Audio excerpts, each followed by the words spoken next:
Our today's topic is asymptotic notations. Basically, we have three asymptotic notations: big O, omega, and theta.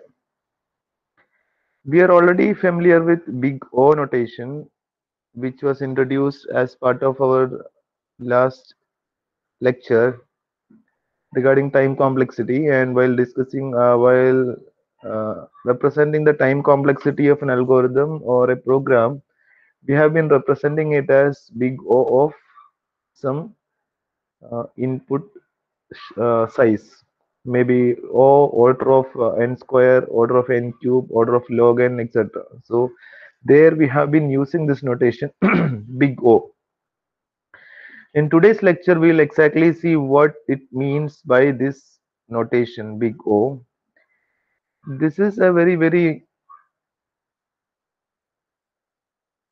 important topic regarding algorithm analysis is concerned. But in this lecture, I'll be giving only a very brief introduction to this topic.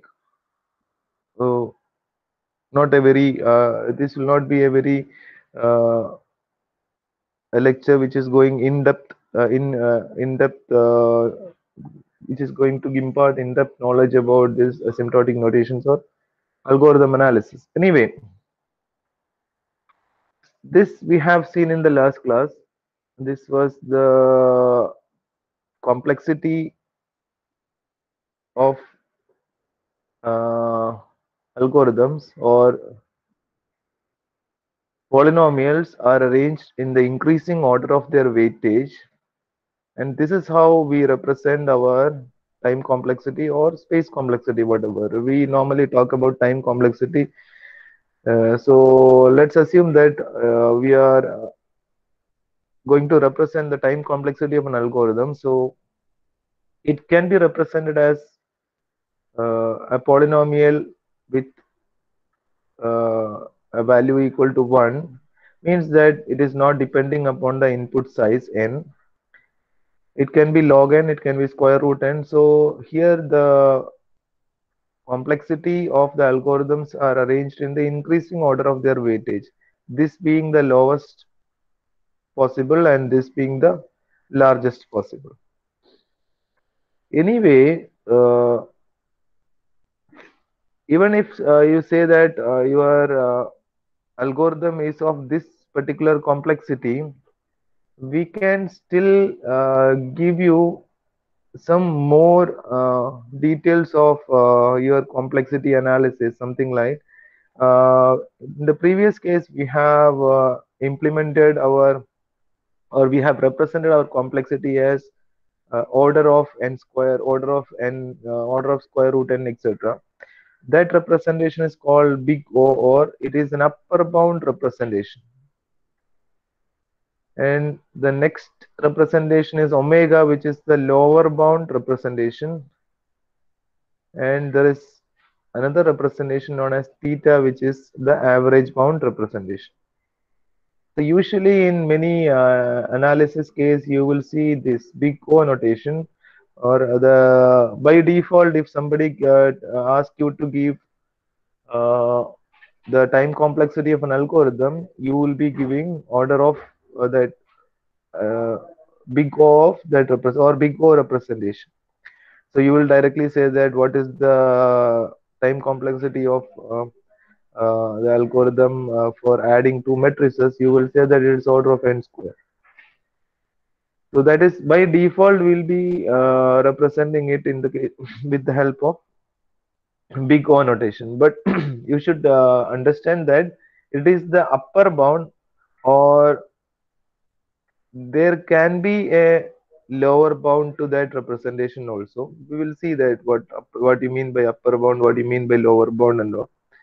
And there is an average bound representation which gives you the exact uh, uh, complexity of the algorithm. So average bound means that in these three, big O, omega, and theta, what is most useful is this theta representation. So if you say that your algorithm is going to take theta n square, that it means that on an average it gives you theta and, or that n square complexity.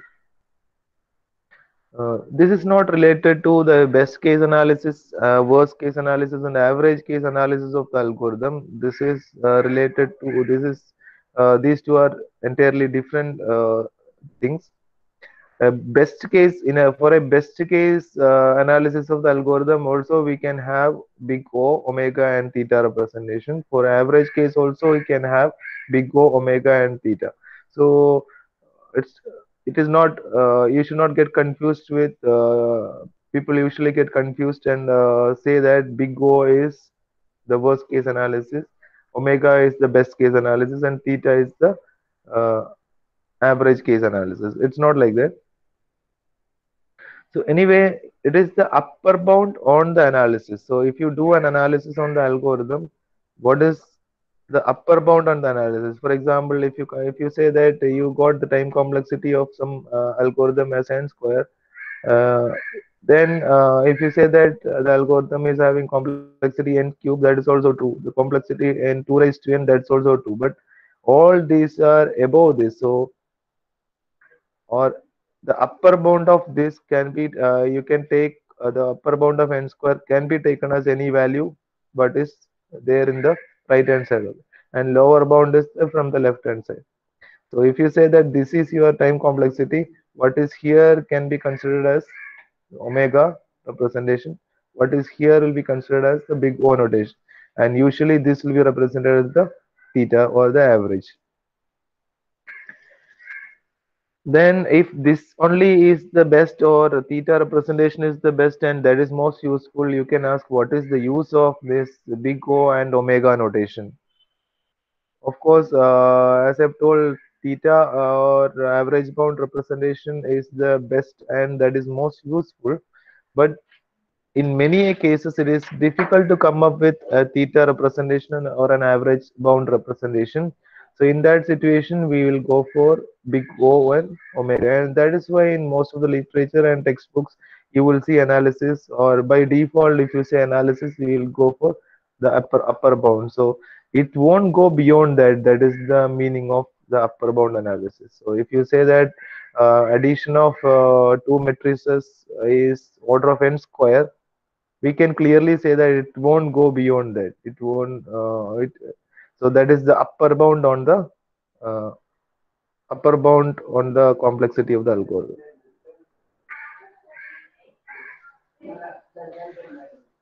So let's take the definition of each of these representations and examples. And at the end of this lecture, we'll be discussing about some of the properties of these representations, and we'll wind up. So that's the agenda today.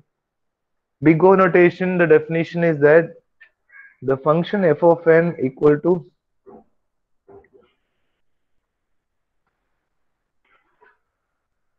excuse me, audible alle.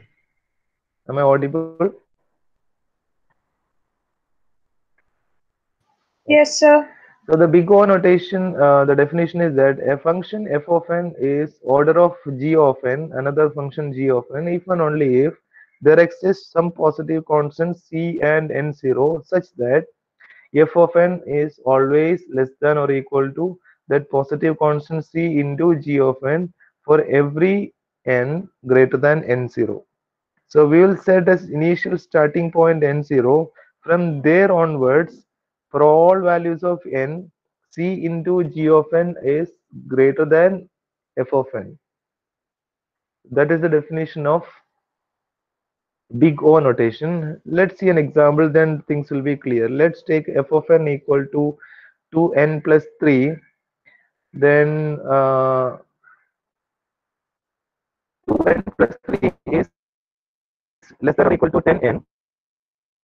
Let's take g of n of y is equal to n. F of n is 2n plus 3 and g of n is just n. Then you take c as 10. This is your c, and n0 is 1. So for all values of n greater than 1, 2n plus 3 is always less than or equal to 10n. So that means that f of n equal to order of g of n. That means that this is your g of n, f of n equal to order of n. So 2n plus 3, the function 2n plus 3 is order of n. That is the definition. So the function f of n is equal to order of g of n if and only if there exists positive constants c and n0. In this case, c is 10 and n0 is 1, such that f of n is always less than or equal to c into g of n. For every, this condition is there for every n greater than an initial setup value. So that represents that says that f of n equal to big O of n, order of n. Let's take another example, f of n equal to n plus 3, which is less than or equal to 7n also. Previously we have taken c as 10, now c is equal to 7. That means 7n is also true. In that case also, we can say that it is equal to order of n. So how to come up with a value, how to come up with a better value for c? The easiest way you can come up with a better value is along with each of these terms, you add n. So instead of 2n plus 3 is always less than or equal to 2n plus 3n. You see this, 2n plus 3 is always less than or equal to 2n plus 3n for a value n greater than or equal to 1. So it is greater than or equal to less than or equal to 5n. So a better value you can come up with for this value c is 5n. That's how you come up with a better value for uh, c. Whatever, if you are able to find out a value by yourself for c, then that's okay. But the easiest way by which you can come up with a value for c is this. So f of n is order of n. Another example, f of n equal to 2n plus 3, the same, and you can say that it is less than or equal to 2n square plus 3n square also. Previously, we have seen that f of n is less than or equal to 2n plus 3n. Now you see that f of n is less than or equal to 2n square plus 3n square is also. So it is less than or equal to 5n square. In this case, g of n is n square and c is 5. So you can say that f of n is order of n square also. So that is the meaning of it. You have told that f of n is order of n square here. So whatever is on the right hand side of it, you can say that it is also order of. So it is order of n log n also. It is order of n square also. It is order of n cube also, and order of n raised to n also. Because your function is already less than this, so it means that it is less than all these values. So you can always keep saying that this is an upper bound, this is another upper bound, and still, but a best possible upper bound to your function is this. So that is how you represent the big O notation in case of that's the definition and examples of for big O notation. Once again, the function f of n equal to order of g of n, another function g of n, if there exists c and n0 such that f of n is less than or equal to c into g of n.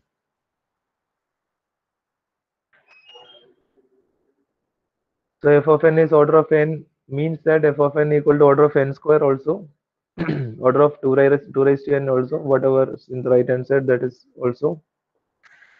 But this is not true. F of n equal to order of log n, which is on the left hand side. Log n is on the left hand side. That is not true.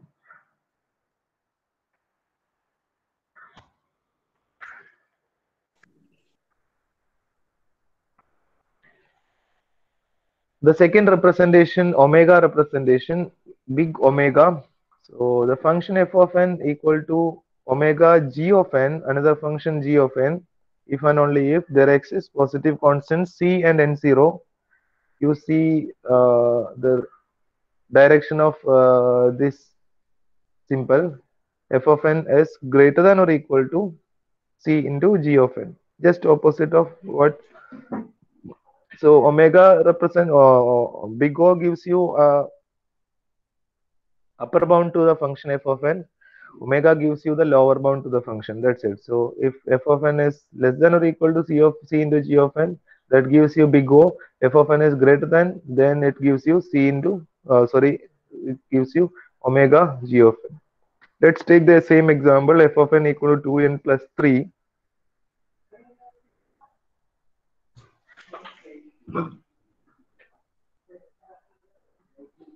F of n equal to 2n plus 3. 2n plus 3 is always greater than or equal to 1 into n, where in this case you take g of n as the function is gn is n, and c is equal to 1. Then it is always greater than or equal to 1 into n. So you can say that f of n is omega n also. F of n equal to omega n means that it is equal to order of n. It's the upper bound also. It is the lower bound also. So by default, you can say that if it is the lower bound and if it is the same as the upper bound, then that itself it means that it is theta n also, because the it itself should be the average bound as well, isn't it? So whatever is on the left hand side of n, so just now we have seen that this is equal to omega n. So whatever is left in the left hand side, you can say that it is omega n, it is omega root n, it is omega log n, and so on. But this is wrong. We cannot say that it is omega n square. So whatever is on the right hand side of this is big O notation. You can represent it big O, and whatever is on the left hand side, you can represent it by using big omega notation, and this gives you your theta notation. So it will always be like this, uh, the same. For example, you get it this as the upper bound and as the lower bound, then automatically this will be your theta, the average bound. Let's see the definition for theta notation, the average bound notation.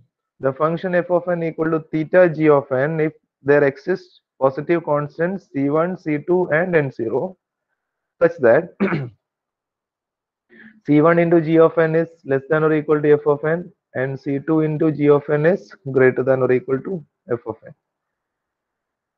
So you should read this in such a way that these two are the same functions. These two functions should not be different. G of n, c1 into g of n, only this coefficient is different, these constants are different. C1 into g of n and c2 into g of n in both sides, and the function f of n should be in between. Then we can directly say that it is equal to theta g of n. Let's take example, f of n equal to 2n plus 3. Just now we have seen 1 into n is less than or equal to 2n plus 3, and 5 into n is, from the previous examples we have seen that 5 into n is always greater than or equal to 2n plus 3. So here g of n is n, here also g of n is n, c1 is 1, c2 is 5. So this is your c1 and this is your c2. C1 is 1 and c2 is 5, and the same function is taken on both sides, g of n equal to n. Then we can directly say that f of n equal to theta n, or the average bound n. So for this function 2n plus 3, f of n equal to 2n plus 3, it is equal to order of n, it is equal to omega n, and it is equal to theta n also. Any questions so far?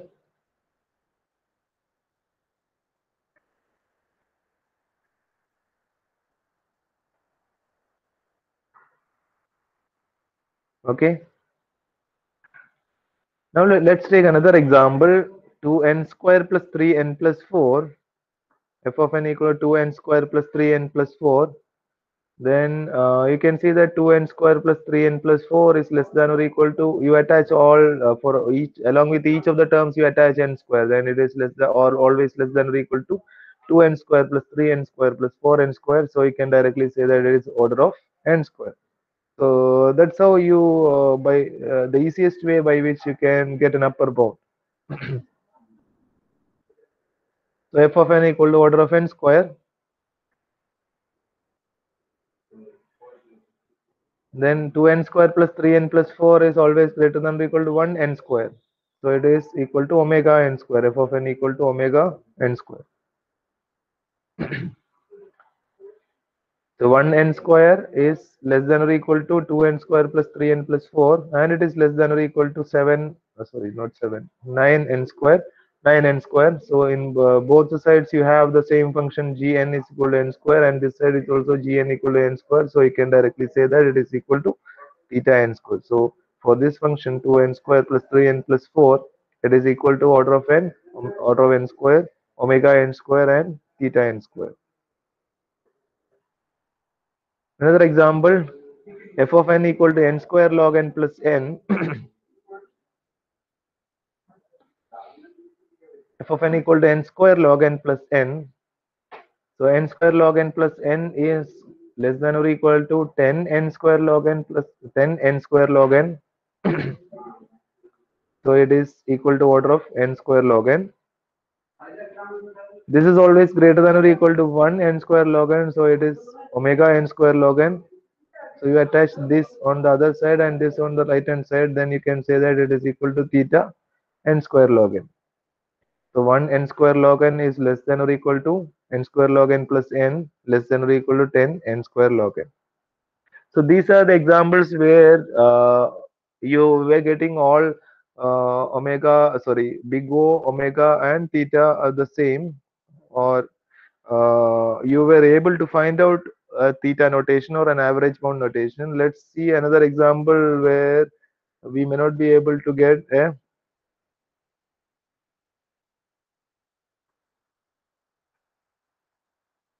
theta notation or an average bound notation. Let's say f of n equal to n factorial, this function f of n equal to n factorial, and this is your function n into n minus 1 into n minus 2, etc., 3 into 2 into 1. So n multiplied up to 1. So the same method which we have adopted in the previous case, we will take that in for along for each term. You use, instead of n minus 1, n minus 2, 1 and all, for each term you use n. So it will be n into n into n, etc., n. So that will be your upper bound. So this is your big O notation. So for each term you keep it as 1 1 1, etc., then it will be your lower bound. So let's say you find a function which is always less than or equal to this.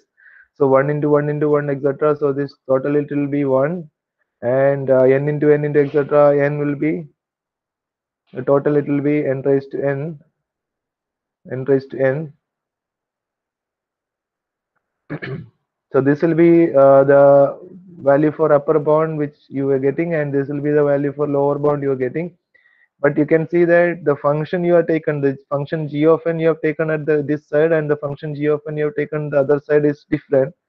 So you may not be able to find out a theta representation. So this is equal to omega 1.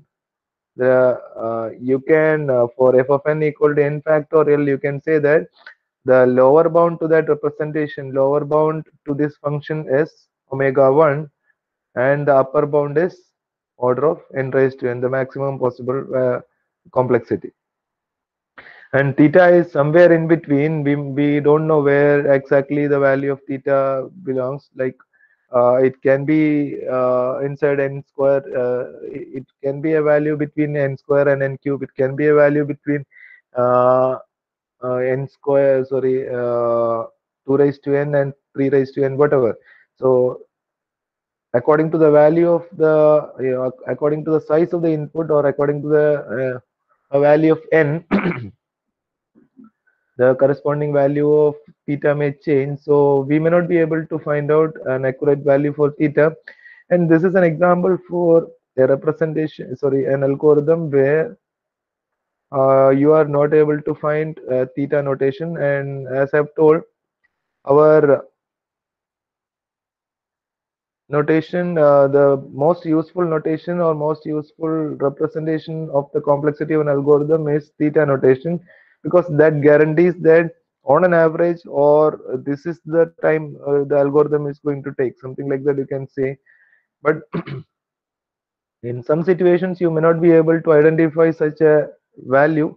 In that case we will go for what is the maximum time the algorithm can take, what is the minimum time this algorithm can take, that sort of representation. So This is the lower bound on the analysis, and this is the upper bound on the analysis. Once again, you should be able to differentiate between the asymptotic notations big O, omega, theta with the best case, average case, and uh, worst case analysis of the algorithms. You should understand that these two things are entirely different. For a best case analysis also, we can say this is the upper bound, this is the lower bound, and this is the average bound. For a worst case also, we can say this is the upper bound, this is the lower bound, and this is the average bound, and so on. Let's take another example, f of n equal to log n factorial. Log n factorial, you take the same strategy for n equal to, for each value you take 1. So this will be log 1, and this is log 1 into 2 into 2, 3, etc. And this is log n raised to n. So your complexity will be, this is order of, sorry, this is 1. This is log n factorial. This is log n raised to n factorial. Sorry, log n raised to n. So in this case also you are able to say this is your lower bound and order of n log n is your upper bound. And still you are not able to find out a theta representation. That's all about some of the examples. Any questions?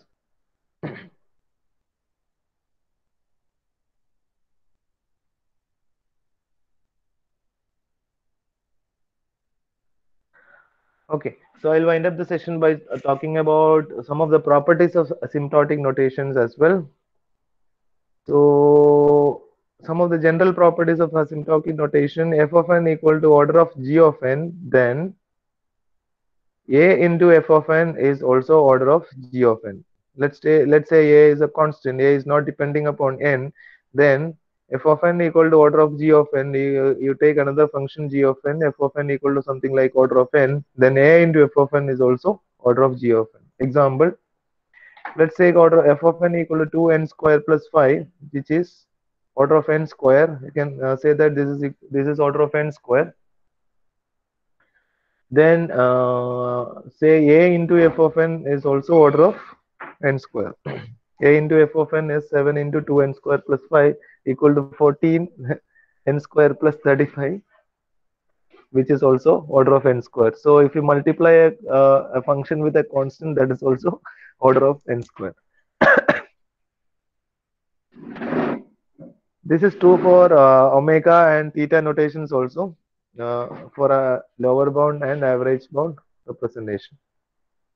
Reflexive property, f of n equal to, if f of n is given, then f of n is order of f of n. That is the reflexive property of asymptotic notation. And this is also true for other notations as well. If f of n is n square, then it is order of n square.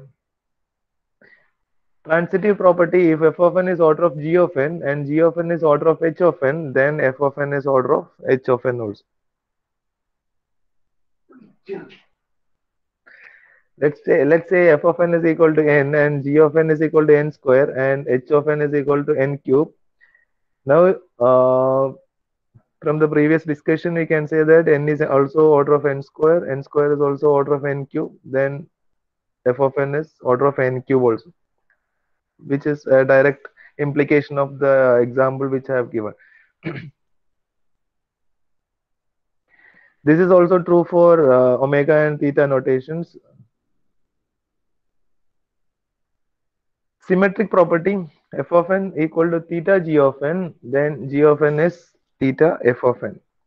This is only true for theta notation. This is not true for big O and omega notations. Transpose symmetric, f of n is equal to order of g of n, then g of n is omega f of n. Upper bound, then f of n is having an upper bound g of n, then g of n is having a lower bound f of n. For example, f of n, you take f of n as n square and g of n as n square, f of n as n and g of n as n square. N is order of n square and n square is omega of n.